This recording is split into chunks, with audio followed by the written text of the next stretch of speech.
Usarea rama peno kusarungan laku sia kakanatang bangka belah laku tanah semawata bangka belah nan siai datang kaling tanah Jawa bawa moma tau peno kasasarling samawata pisak manis tau Jawa putih kuning tau Cina pisak keling tau negro putih kabok tau barat nan tajangi bangka belah dadi batu samentokal kanyalaku ete nasar keturunan bangka belah. Pada zaman dahulu di suatu kerajaan Jawa telah terjadi perang saudara. Di dalam situasi peperangan tersebut, sebagian petinggi kerajaan ingin mencari sebuah ketenangan, sehingga disimpulkan bahwa akan meninggalkan Pulau Jawa dengan berlayar mengarungi lautan luas. Dalam rencana meninggalkan Pulau Jawa tersebut, Raden Romoe yang menjadi pemimpin kelompok memerintahkan orang-orang dalam kelompok tersebut untuk membawa bekal yang banyak supaya dapat bertahan hidup selama berlayar. Masyarakat pendatang dari segala penjuru negeri pun ikut berkumpul dan ikut bermusyawarah menyatukan pendapat. Ada beberapa tokoh yang hadir dalam musyawarah, di antaranya bernama Menteri Muru, Abdurrahman, serta Jurumudi yang menjadi nahkoda kapal. Wahai rakyatku sekalian, tidakkah kalian melihat situasi kerajaan yang amat memprihatinkan? Maka demikian aku mengumpulkan kalian di tempat ini. Lalu, apa yang akan kita lakukan, Baginda? Aku berniat untuk meninggalkan Pulau Jawa. Tapi Baginda, tanah ini adalah tanah warisan kita sudah turun-temurun. Kita sudah tinggal di sini selama bertahun-tahun. Akankah kita akan meninggalkannya begitu saja? Ya, kita harus meninggalkan Pulau Jawa ini. Jika terus berlama-lama di sini, akan banyak lagi korban yang berjatuhan. Saya setuju dengan apa yang dikatakan Baginda kita, Raden Romoe. Kita meninggalkan tanah warisan demi menyelamatkan keturunan kita, karena sudah banyak saudara, bahkan keluarga kita yang menjadi korban peperangan. Ampun Baginda, lalu kita akan pergi kemana? Kita akan melakukan perjalanan mengarungi lautan, mencari negeri yang baru, dan kita berharap bisa menemukan kedamaian di tempat yang baru. Jurumudi, persiapkan kapal untuk kita pakai berlayar bersama. Baik Baginda. Kemudian, Raden Romoe memutuskan untuk mulai berlayar saat bulan purnama, dikarenakan keadaan angin dan air laut akan lebih tenang saat bulan purnama. Setelah kapal mulai berlayar, adapun penumpang yang ikut serta berasal dari beberapa etnis dan suku, yaitu Jawa, Cina, Negro, Barat, dan India. Hari demi hari pun berlalu, namun arah dan tujuan berlayar belum ditemukan, sehingga membuat Raden Romoe selaku pemimpin kelompok menjadi gelisah dan memikirkan ke arah mana rakyatnya akan dibawa supaya mendapat kedamaian yang sesungguhnya. Dalam lamunannya, Raden Romoe tiba-tiba melihat sebuah bintang yang paling terang di antara bintang yang lain, sehingga Raden Romoe memerintahkan Jurumudi untuk mengubah haluan kapal mengikuti cahaya bintang yang paling terang tersebut. Dalam perjalanan mengikuti bintang tersebut, terlihat sebuah pulau. Tanpa pikir panjang, nahkoda pun membawa kapalnya ke tepi pulau dan memutuskan untuk berlabuh di Limung Gading samping pulau tersebut. Namun karena keadaan ombak yang besar membuat kapal tersebut kehilangan keseimbangan, sehingga menghantam sebuah batu sebelum bisa bersandar ke sisi pulau.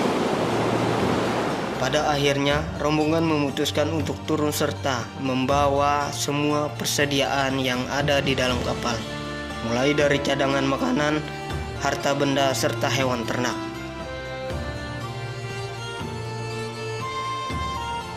Setelah beberapa hari tinggal di pulau dan persediaan makanan pun semakin menipis, maka Raden Romoe beserta Menteri Muru dan Abdurrahman melakukan musyawarah untuk mencari solusi dari permasalahan yang mereka hadapi. Sudah beberapa hari kita terdampar di tempat ini, persediaan juga semakin berkurang. Tidakkah sebaiknya kita bergerak melakukan sesuatu untuk bertahan hidup? Seperti yang Baginda lihat, di sini hanya ada hutan belantara dan bukit-bukit yang gersang. Bukankah sebaiknya kita memperbaiki kapal yang kembali berlayar, Baginda? Tapi kondisi kapal sudah dalam keadaan rusak parah. Sedikit kemungkinan bisa diperbaiki. Alangkah baiknya kita memeriksa bukit yang ada. Mungkin bisa kita tempati untuk sementara. Ide bagus. Kita akan ke arah bukit bagian selatan. Ampun Baginda, apa tidak sebaiknya kita periksa bukit bagian timur karena terlihat subur dari bukit yang lain? Bukit bagian timur terlalu jauh. Rombongan tidak akan sanggup mendaki mengingat banyaknya barang bawaan. Perbedaan pendapat pun terjadi ketika menentukan arah yang akan dituju selanjutnya dikarenakan terlalu banyak perbukitan. Raden Romoe yang ingin ke bukit bagian selatan sementara Abdurrahman ingin ke bagian timur. Sembari Raden Romoe dan Abdurrahman memperdebatkan tentang arah yang akan dituju, Menteri Muru justru memikirkan cara memperbaiki kapal yang telah rusak parah. Kemudian Menteri Muru menemui sang nahkoda kapal yaitu Jurumudi guna membicarakan masalah kapal, apakah harus diperbaiki atau dibiarkan begitu saja. Terjadi perdebatan di antara mereka berdua, yang dimana Menteri Muru tidak mendengarkan perkataan Jurumudi. Karena kesal, Jurumudi pun memakai ilmu sihir untuk melenyapkan Menteri Muru. Kapal harusnya bisa diperbaiki dan dipakai berlayar lagi. Sangat tidak memungkinkan kalau kita berlama-lama di sini. Mohon maaf, kapal ini sudah sangat mustahil untuk diperbaiki. Kerusakannya sudah sangat parah. Kalaupun dipaksakan, akan memakan banyak waktu dan tenaga. Pokoknya harus bisa diperbaiki walaupun sulit. Tidak ada pilihan lain. Ini adalah perintah. Lihat saja, kau tidak akan hidup lebih lama lagi. Keesokan harinya, Menteri Muru ditemukan dalam keadaan meninggal dunia di lokasi Limu Gading. Setelah meninggalnya Menteri Muru, para rombongan melakukan perjalanan mendaki bukit sesuai kesepakatan dalam musyawarah. Dalam perjalanan tersebut, tidak sedikit dari rombongan yang jatuh sakit termasuk Raden Romoe akibat perjalanan yang terlalu jauh. Sepertinya aku tidak bisa bertahan lebih lama lagi. Abdurrahman, kuperintahkan kau untuk meneruskan perjalanan ini serta memimpin rakyat. Baik Baginda, hamba akan berusaha memimpin dan menuntun rakyat sampai menemukan kedamaian yang sesungguhnya. Satu lagi, anggaplah mereka seperti keluargamu sendiri tanpa memandang etnis, suku, dan dari mana mereka berasal. Baik Baginda, akan selalu hamba ingat pesanmu. Karena tidak mampu bertahan lagi, akibat rasa sakit yang luar biasa, akhirnya Raden Romoe meninggal dunia. Para rombongan karena tidak tahu harus kemana lagi, akhirnya memutuskan untuk menetap dan memilih pemimpin yang baru, dan menetapkan Abdurrahman menjadi pemimpin selanjutnya.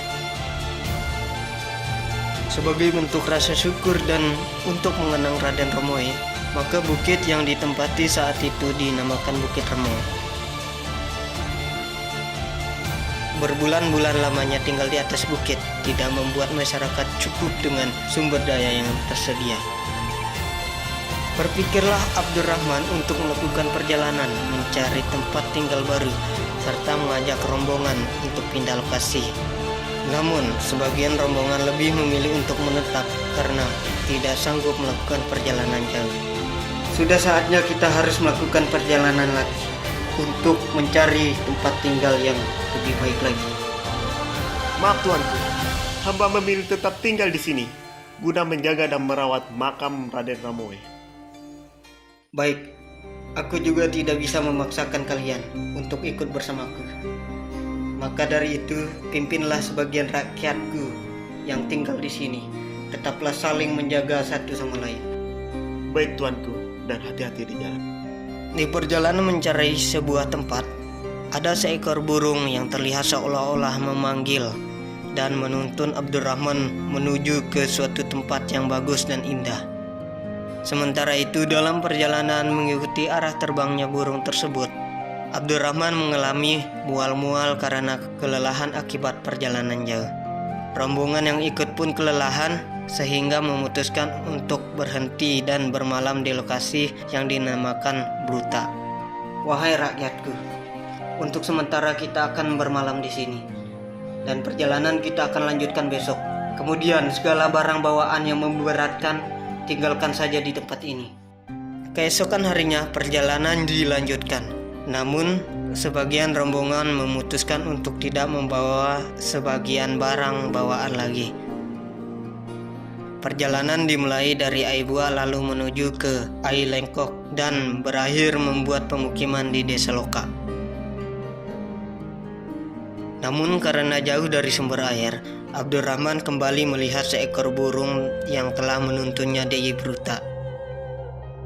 Tanpa pikir panjang, Abdurrahman pun mengikuti arah burung tersebut, kemudian menemukan sumber air yang tidak pernah kering, dan air tersebut dinamakan Aimanti. Desa Loka karena lokasinya jauh dari sumber air, maka rombongan memutuskan untuk pindah lokasi yang berdekatan dengan Aimanti dan membuat desa baru yang bernama Desa Mantar. Selamat datang kembali saudaraku di Desa Mantar. Mari sama-sama kita bangun desa ini demi keberlangsungan hidup kita dan keluarga kita.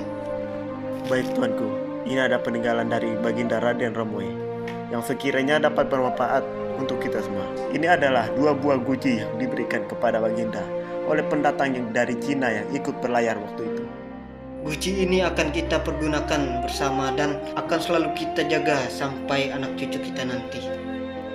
Setelah beberapa bulan menetap, masyarakat kembali dipertemukan dengan para rombongan yang dulunya menetap di Bukit Remo setelah melakukan perjalanan panjang. Selanjutnya menetap dan hidup bersama di Desa Mantar.